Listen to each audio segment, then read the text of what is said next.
Kegiatan apa, Pak?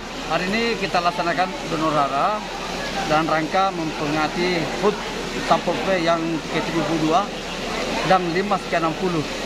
Alhamdulillah target kita hari ini kurang lebih 100 yang sudah mendaftar, anggota Sapol sendiri ditambah beberapa ASN Kabupaten Maros. Dan kita laksanakan per 6 bulan. Per 6 bulan ya? Per 6 bulan kegiatan Sapol PP. Ini cuma di satu titik ya, Pak? Ya, oh, hari ini kita satu titik saja kita laksanakan. Dan sekali sampaikan bahwa yang sudah mendaftar anggota Sapol sendiri sudah 102.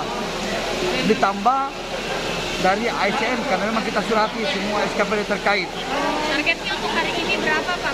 Target kita hari ini kita sampai 150. Oh, memang sebelumnya sudah disosialisasikan ya? Memang kita selesai, kita memang menyurat di samping anggota Sapol sendiri, kita undang juga SKPD terkait yang berminat untuk melaksanakan donor pada hari ini. Jika memenuhi syarat, anggota Sapol wajib ya untuk wajib. donor darah? Wajib. Memang diwajibkan ya, Pak?